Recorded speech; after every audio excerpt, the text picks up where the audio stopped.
Magandang umaga, Sabado, Hunyo 13, 2026. Napakagandang araw na mabuhay. Habang libong-libong tinatawag ng mga pastor ng minsay ang sumasali sa Confederation of Churches na tinatanggap ang tatak ng halimaw, natagpuan ni Satanas ang kanilang kahinaan at sila ay bumagsak. Ngunit ang itinilagang binhi ay hindi malilinlang. Sila ay pinagtibay ng nakaimbak na pagkain. Sila ay pinipindot ang plate at sumusunod, tulad ng ginawa ni Rahab. Siya at lahat sa kanyang bahay ay naligtas. Sinabi ng propeta na si Josue, ang anghel ng paghatol ay dumaan sa bahay ni Rahab ng araw na iyon dahil ipinakita niya ang tukin. Siya ay isang simbahan sa home tape. Nilipol ng Diyos ang lahat ng iba pang simbahan na tumanggi sa muling pagkabuhay na ipinadala sa kanila ng Diyos. Nais kong hikayatin kayong makinig sa mga talking tape 63-0901M at 63-1128E upang mahanap ang inyong pagkakilanlan kung sino kayo sa huling panahon na ito. Ngayon, nagtitipon ng mga agila. Liham mula kay kapatid na Joseph Branham. Mga minamahal na pinili, ang bagong kapanganakan ay si Kristo ay isang kapayagan. Inihayag ng Diyos sa inyo ang dakilang hiwagang ito at iyon ay isang bagong kapanganakan.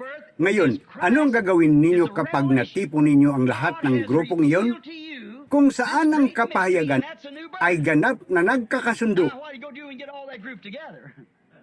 Tinitipon ng Diyos ang lahat ng kanyang grupo ng agila nang sama-sama sa ganap na pagkakasundo. Inihayag ang kanyang salita sa kanyang nobya. Ang paraan ng Diyos na pagkakaroon ng isang hari tulad ni David ay tama. At mayroon kang isang isip na nakasintro, tulad ng isang pinuno at isang grupo ng mga gansa o iba pa. Hindi mo maring kunin ang dalawa o tatlo sa kanila.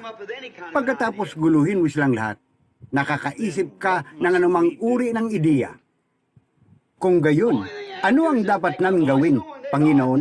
Ang tanging kailangan mo lang gawin ay ipakilala ang aking tinig. Alam nila ito sapagkat kilala ng aking mga tupa ang aking tinig.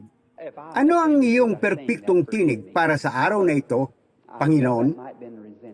Kung nasaktan kita sa pagsasabi niyan, patawarin mo ako. Ngunit naramdaman kong maaring kinasusuklaman ko iyon. Ngunit ako ang tinig ng Diyos sa iyo. Naniniwala kami niyan ng buong puso. Ganito ang aming nararamdaman, Panginoon. Hindi nila kailangan patunayan ng siyentipiko ang anuman o magtanong sa sinumang Saduceo o Pariseo o anong bagay tungkol dito. Sinabi ko ito, pinaniniwalaan nila ito sapagkat naririnig ng aking mga tupa ang aking tinig. Ano ang tinig sa mga tape sa iyong nobya? Ito ang tinig ng Diyos sa anyong letra dahil ito ang buong paghahayag ni Jesus Kristo, ang luma at bagong tipan na pinagsama-sama. Amen. Ayan na. Mahalaga pa rin ba ang mga tape ngayon? Alam ko na pagkatapos kong umalis sa mundong ito, ang mga tape at ang mga aklat na iyon ay mabubuhay at marami sa inyong mga maliliit na bata ang makakatuklas sa mga darating na araw na ito, mismo ang katotohanan. Panginoon, naniniwala kami na ang mga tape at aklat ay ang iyong buhay. Buhay na ministeryo na iniwan mo para sa iyong nobya.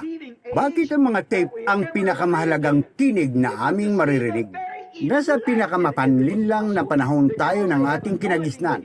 Lilinlang nito ang maging mga hinirang kung maari dahil mayroon silang pahid, kaya nilang gawin ang anumang bagay tulad ng iba pa sa kanila.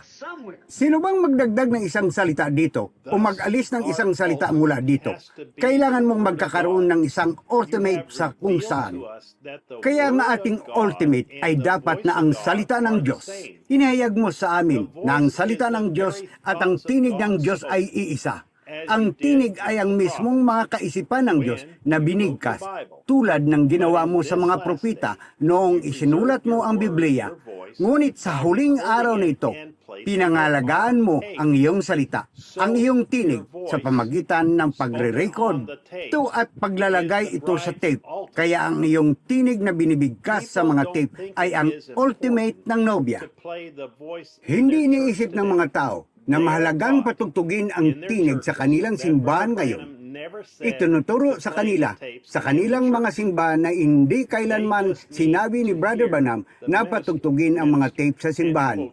Kailangan lang nilang marinig ang ministeryo ng ministro at sipiin ang salita. At kung ang simbahan ang iyong ultimate, wala kang pakialam sa sinasabi ng sinuman, iyan ang iyong sukdulan. O Diyos, tulungan mo po itong maunawaan. Para sa akin, mali ang lahat.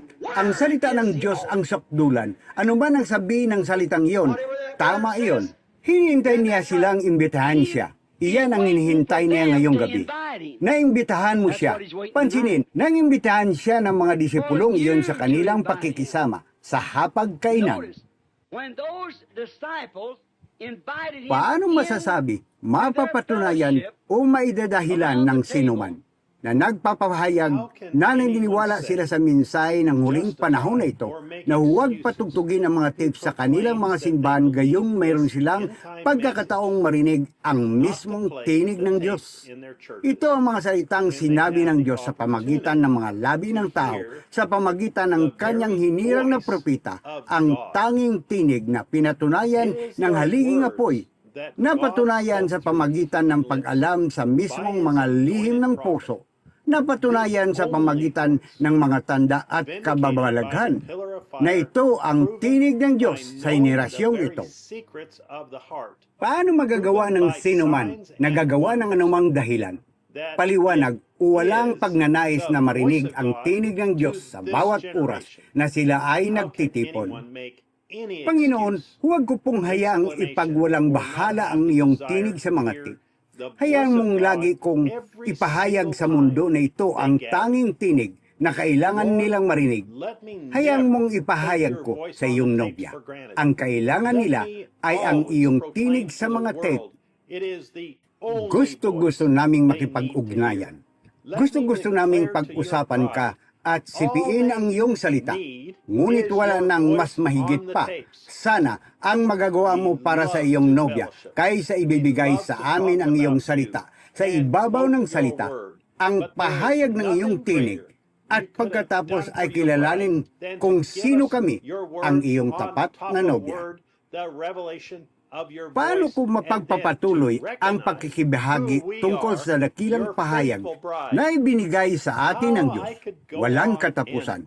Ngunit ang pinakadakilang bagay na magagawa ko ay anyayahan ka na makinig mismo sa tinig ng Diyos kasama ang isang bahagi ng nobya sa linggo ng alas 12 ng tanghali, oras sa Jeffersonville.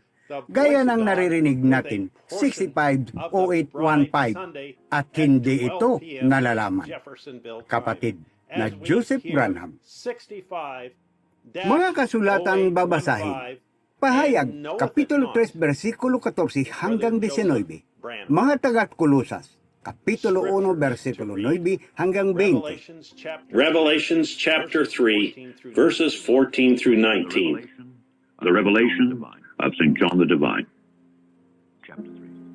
Chapter 3. And unto the angel of the church of the Laodiceans write, These things saith the Amen, the faithful and true witness, the beginning of the creation of God. I know thy works, that thou art neither cold nor hot. I would thou wert cold or hot. So then, because thou art lukewarm, and neither cold nor hot, I will spew thee out of my mouth. Because thou sayest, I am rich, and increased with goods, and have need of nothing, and knowest not that thou art wretched, and miserable, and poor, and blind, and naked. I counsel thee to buy of me gold tried in the fire, that thou mayest be rich, and white raiment, that thou mayest be clothed, and that the shame of thy nakedness do not appear. And anoint thine eyes with eye salve, that thou mayest see. As many as I love, I rebuke and chasten. Be zealous therefore and repent. Colossians chapter 1, verses 9 through. The Epistle of Paul the Apostle to the Colossians. The Epistle of Paul the Apostle to the Colossians. Chapter 1. Chapter 1. For this cause we also, since the day we heard it, do not cease to pray for you, and to desire that ye might be filled with the knowledge of his will in all wisdom and spiritual understanding, that ye might walk worthy of the Lord unto all pleasing, being fruitful in every good work, and increasing in the knowledge of God, strengthened with all might, according to his glorious power, unto all patience and long-suffering with joyfulness, giving thanks unto the Father, which hath made us meet to be partakers of the inheritance of the saints in light, who hath delivered us from the power of darkness, and hath translated us into the kingdom of his dear Son, in whom we have redemption through his blood, even the forgiveness of sins, who is the image of the invisible God, the firstborn of every creature. For by him were all things created that are in heaven and that are in earth, visible and invisible, whether they be thrones or dominions or principalities or powers. All things were created by him and for him. And he is before all things, and by him all things consist. And he is the head of the body, the church, who is the beginning, the firstborn from the dead, that in all things he might have the preeminence. For it pleased the Father that in him should all fullness dwell, and having made peace through the blood of his cross, by him to reconcile all things unto himself. By him, I say, whether they be things in earth or things in heaven. Thank you for listening.